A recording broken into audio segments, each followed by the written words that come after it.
And an extra thanks to all those who have recycled their name tags from last year. Greatly appreciated. I have been encouraged to recycle the speech. Working on the principle that half of you haven't heard it before, and the other half didn't listen. I could just swap the names, nobody'd really notice. Then I thought, I might cause a bit of confusion when I go on about Sam's love of football. Especially Norwich City. So unfortunately, I will have to change the odd bit. Yeah, the hammers. But I will start the same as last year in echoing some of the words of Jackie in the service. In encouraging you to think of people who are unable to be here this evening. And from our point, we'd like to mention Frank, who has been the only granddad my two have known, and unfortunately isn't up to being here today.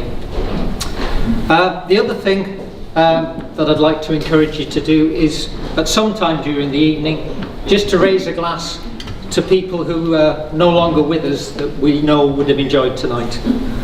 And if you'll bear with me, I'll do mine now and just raise a glass to my father, whose 90th birthday would have been today.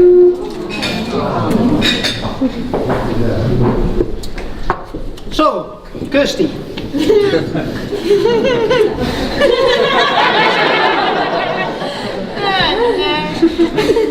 What can I say about Kirsty that she hasn't already said herself? How did it begin? It's quite simple. What you see is what you get. What she's thinking is normally written right across her face. The prime example being the junior school try an instrument out. We went down to the evening. We were going to have a look at the flute. Yep. We weren't going to play violin because sister played violin, but her cousin played flute, so we were going to have a go at that. Until we got to the brass teacher. She picked up the cornet, made a farting noise, and that was it. Written all over her face. Love at first sight. We had a brass player. And the rest, as they say, is history. Fast forward to the first year in university, when Kirsty announced that her and Sam were going out. I remember being a bit confused by that, because we'd watched the webcam of her radio programme, where Sam featured quite heavily, being one of our experts on folk music. And that look was back. And they were already acting like an old married couple. Along with probably many others here who watched that, we knew we'd be here or somewhere like it at some time in the future. We didn't. So my first bit of advice is, Sam, don't let her play poker for money. We've got to say how grateful we are to both our now son-in-laws on how well they've looked after our daughters, and we really appreciate it. Having two son-in-laws is quite interesting, because you can see how they deal with difficult situations. Like approaching the future father of the bride. Oh.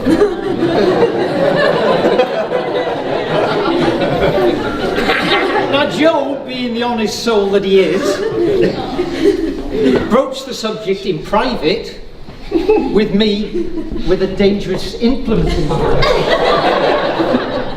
Well, a potato masher. On the other hand, chose a crowded lunchtime pub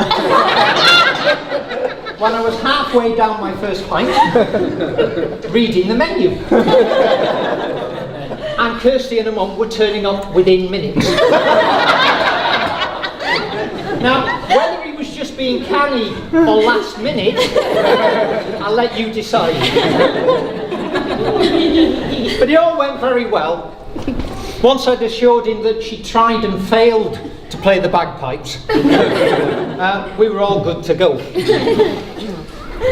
A bit of advice, because we're supposed to do this sort of thing, is really to Sam, and that's just enjoy your speech.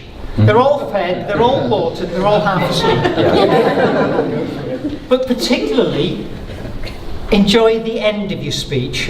Pause before you propose your toast and just take in the silence. You won't get the last word again. No.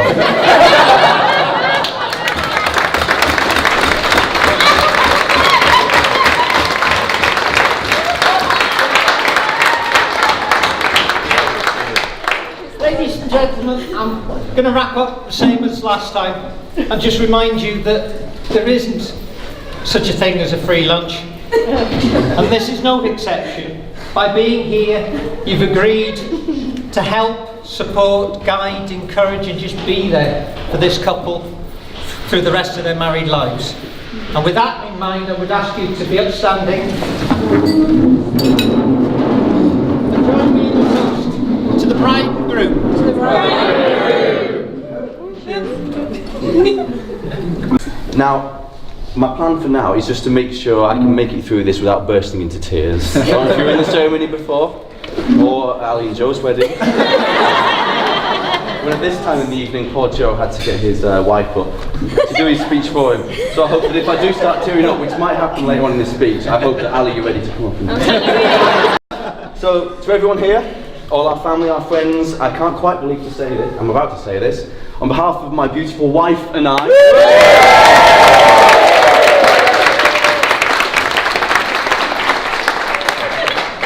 thank you so much for coming and for sharing this incredibly special day with us.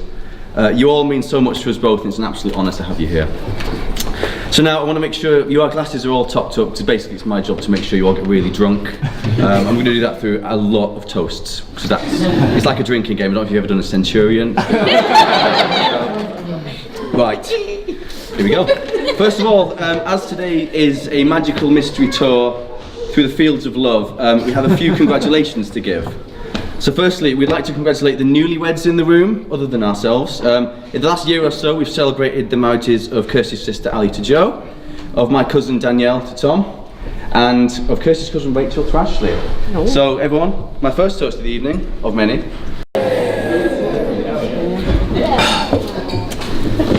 We also have... Do we clap? No, we clap at the end. Okay. Hands up. I don't know, play it by ear. I don't really know what I'm doing, actually. So we've also got a number of significant anniversaries today. This year marks the 10th wedding anniversary of Kirsty's cousin Rhiannon and Dave, 35th anniversary of Kirsty's parents Bridget and Tim, the 45th of her auntie and uncle Chris and Dave, 55th anniversary of my grandparents Faye and Clive, and next year also marks my parents Janet and John's 30th anniversary. So to celebrate, we have a little something to mark the occasion, which my lovely ushers will give to you. My glamorous assistants. Yeah. Can they find everybody by name? I assume the challenge is on that. Yeah. I mean, there's two more. Yeah. Please join me in raising a glass to the happy couples. Oh, that's awesome. Are you happy? It's a bit of a big question, isn't it? Moving on. Right, come on, it's getting serious.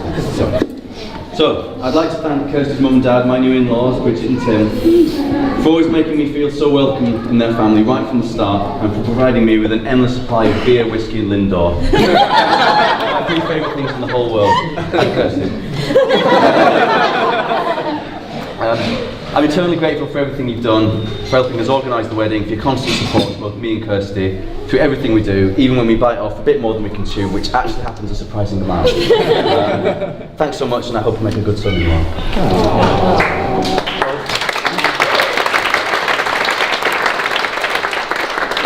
I can't let today pass.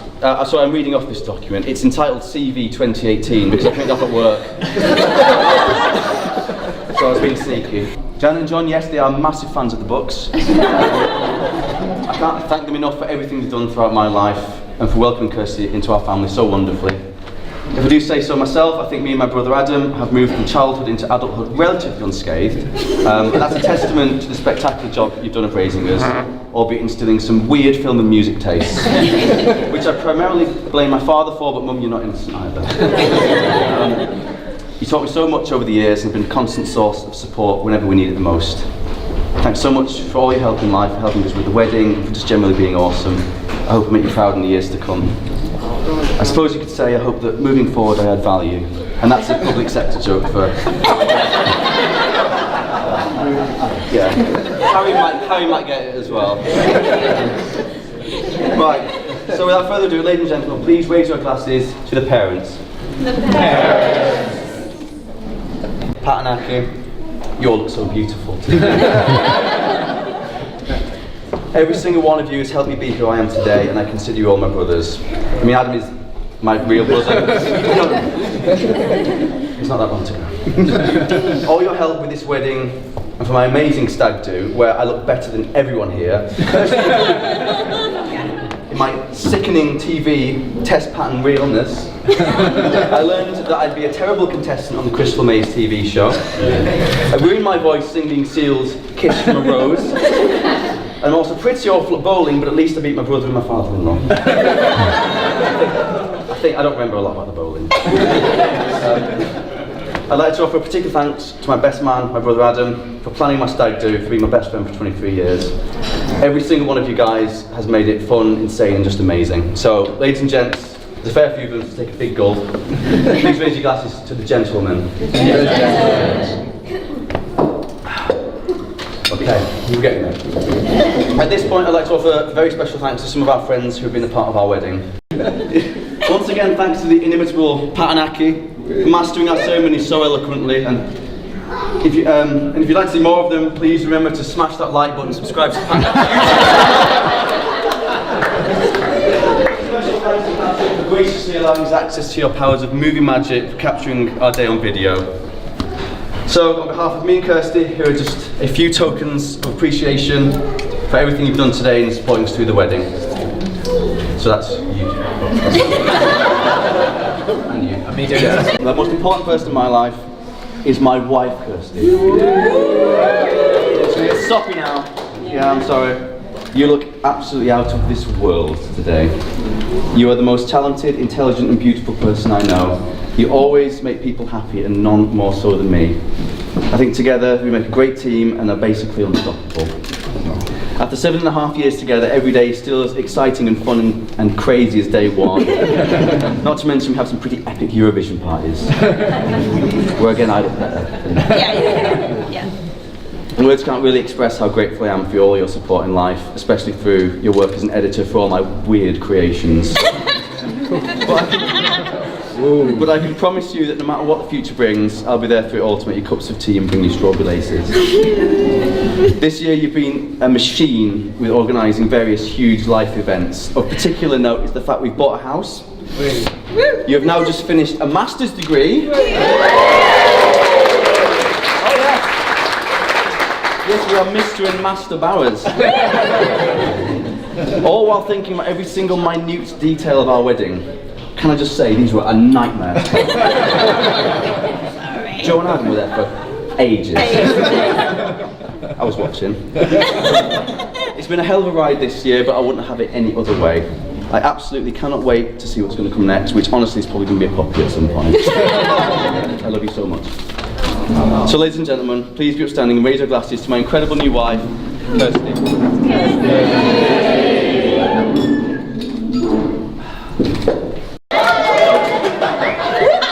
Good evening, ladies, gentlemen.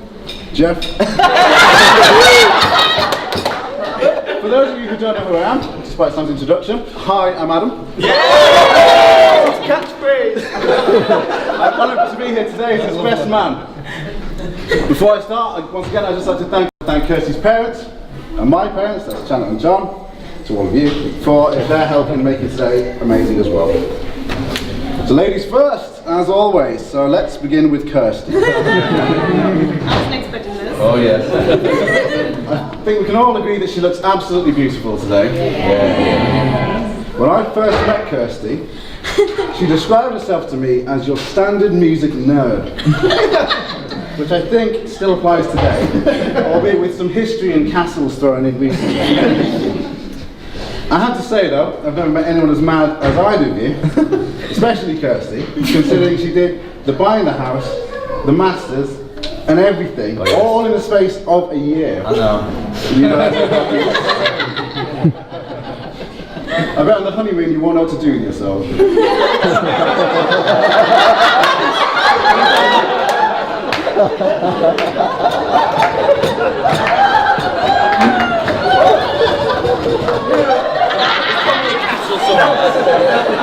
There's always a castle.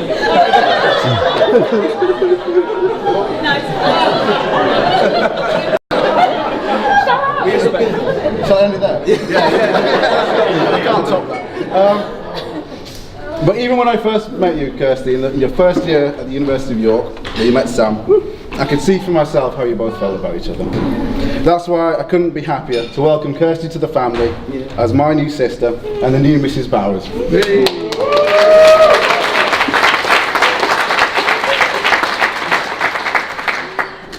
So that's the nice stuff. Let's get stuck into Sam's show. It's interesting that you mentioned that I came through my childhood unscathed. I've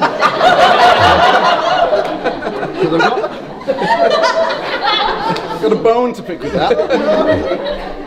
One of my earliest memories of Sam, possibly my first memory of Sam, is being sealed inside a cardboard box which Sam had painted blue and called the TARDIS.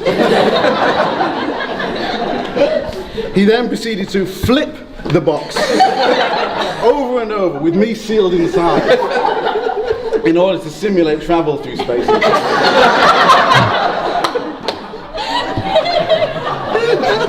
It did take 10 years off you.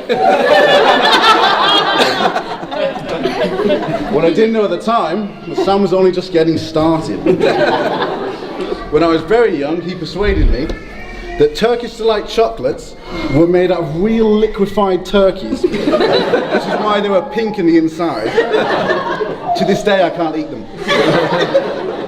He's also slammed me face first into a tree, chased me through the house with knives, forcing me to lock myself in the bathroom, and forced me to star in his many surrealist experimental films. Also one year,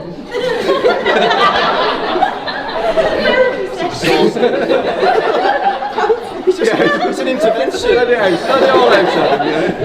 and you know what? One year he informed me that Father Christmas had died.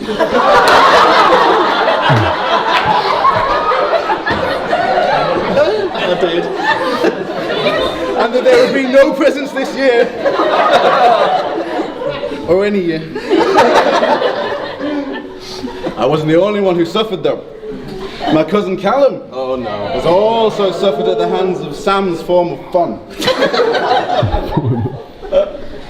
Callum often visited after school on Tuesdays, and usually ended up having first aid administered by my mum. Cuts, bruises, they're all a given. So brave. But one of the most memorable was having his kneecap knocked out of place. By a game of cricket gone wrong. I think that was the last time we played cricket. That's when I played sport. Another one that comes to mind is when we were on holiday in France, and my cousin Callum was in his little boat, and Sam was pulling him along in the waves. And Sam thought, we should make it more exciting for Callum. Started pulling him faster, faster. bobbing along in the waves until suddenly splash, turned around, just a little hat. Floating. That's all that was left. Somebody's got brain damage. That's the way you describe it. Even the way Sam asked me to be his best man was quite unique. Oh god. Because rather than just coming up and asking me, he was all Sam about it. And he made a short cartoon, which he brought to my house and showed me. He also accidentally but spectacularly swore at the Christmas table one year, which didn't go down well. He's also dressed as Conchita Wurst, the Eurovision drag queen. Looked a bit too comfortable. And he's the only person I know that can dress up as a skateboarding, saxophone playing, karate chopping student and get paid to do it. I've always looked up to my brother, apart from the dragging, you know, of Eurovision. And I've often found myself following in his footsteps. However, I think we can all agree that common sense and practicality eludes Sam. One instance that comes to mind is when I was left in Sam's care as a very young child. My parents said to me, "Sam's in charge." And I replied, "Sam's in charge, but he can't even butter his own bread." Which was true. It was frozen butter.